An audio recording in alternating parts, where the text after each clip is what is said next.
before they got home. As for the princess, the Troll said the same thing as the big bird done. You needn't fret yourself about her, for she lays a naked sword by her side every night in bed.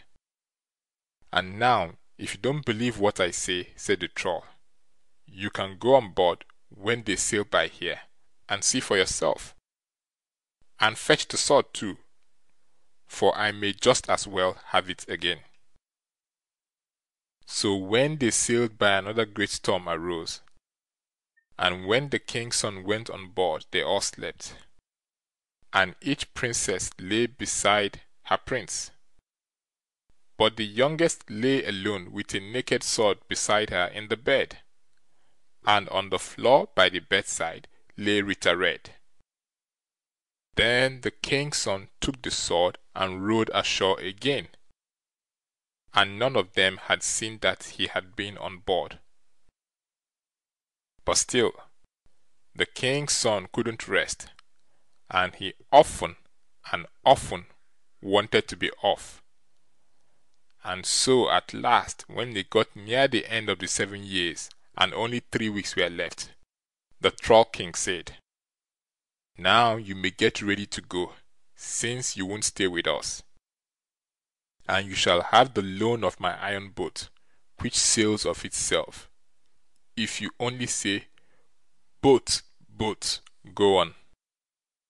In that boat there is an iron club, and that club you must lift a little when you see the ship straight ahead of you, and then they'll get such a rattling fair breeze they'll forget to look at you. But when you get alongside them, you must lift the club a little again, and then they'll get such a foul wind and storm they'll have something else to do than to stare at you. And when you have run past them, you must lift the club a third time, but you must always be sure and lay it down carefully again, else there will be such a storm both you and they will be wrecked and lost. Now when you have got to land, you've no need to bother yourself at all about the boat. Just turn it about and shove it off and say, Boat, boat, go back home. When he set out, they gave him so much gold and silver, and so many other costly things, and clothes and linen, which the Troll Princess had sewn and woven for him all that long time, that he was far richer than any of his brothers. Well, he had no sooner seated himself in the boat and said, Boat, boat, go on, than away went the boat, and when they saw the ship right ahead, he lifted up the club, and then they got such a fair breeze they forgot to look at him. When he was alongside the ship, he lifted the club again, and then such a storm arose and such foul weather that the white foam flew about the ship, and the billows rolled over the deck, and they had something else to do than to stare at him. And when he had run past them, he lifted the club the third time, and the storm and the wind rose so they had still less time to look after him and to make him out. So he came to land long, long before the ship, and when he had got all his goods out of the boat, he shoved it off again, and turned it about and said, Boat, boat, go back home. And off went the boat. Then he dressed himself up as a sailor.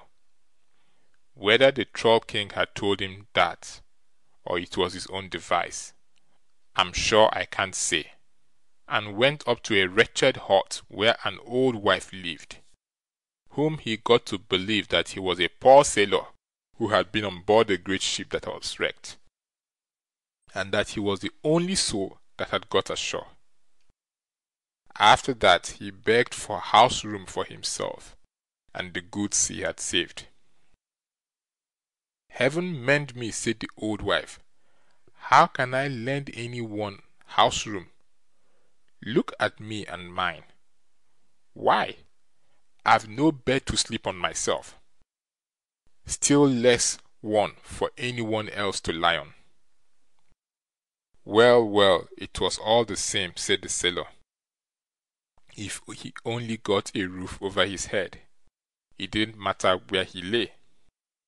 So she couldn't turn him out of the house, when he was so thankful for what there was.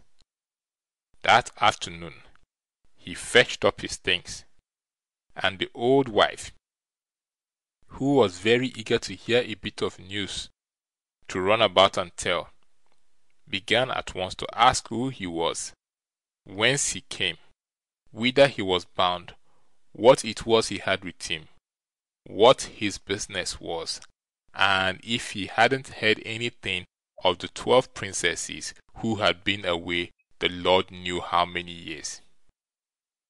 All this she asked, and much more, which it would be waste of time to tell. But he said he was so poorly, and had such a bad headache after the awful weather he had been out in, that he couldn't answer any of her questions. She must just leave him alone, and let him rest a few days till he came to himself after the hard work he'd had in the gale, and then she'd know all she wanted. The very next day the old wife began to stir him up and ask again, but the sailor's head was still so bad he hadn't got his wits together. But somehow he let drop a word or two to show that he did know something about the princesses. Off ran the old wife with what she had heard to all the gossips and chatterboxes round about, and soon the one came running after the other to ask about the princesses, if he had seen them, if they would soon be there, if they were on the way, and much more of the same sort. He still went on groaning over his headache after the storm, so that he couldn't tell them all about it. But so much he told them, unless they had been lost in the great storm, they'd make the land in about a fortnight, or before perhaps. But he couldn't say for sure whether they were alive or no, for though he had seen them, it might very well be that they had been cast away in the storm since. So what did one of these old gossips do but run up to the palace with the story, and say that there was a sailor down in such and such an old wife's hut who had seen the princesses, and that they were coming home in a fortnight or in a week's time. When the king heard that, he sent a messenger down to the sailor to come up to him and tell the news himself.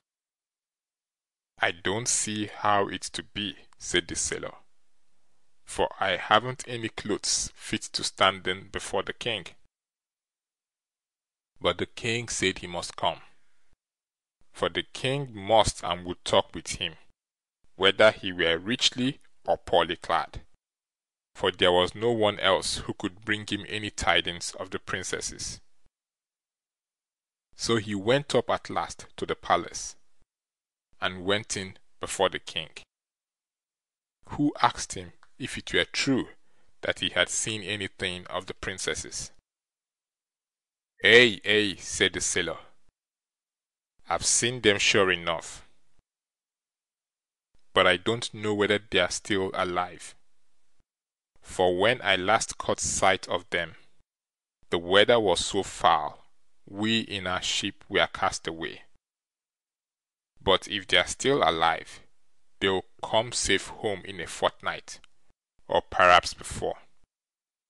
When the king heard that, he was almost beside himself for joy, and when the time came that the sailor had said they would come, the king drove down to the strand to meet them in a great state, and there was joy and gladness over the whole land when the ship came sailing in, with the princes and princesses and Ritter Red. But no one was gladder than the old king, who had got his daughters back again. The 11 eldest princesses too were glad and merry, but the youngest, who was to have Ritter Red, who said that he had set them all free and slain the Troll, she wept and was always sorrowful.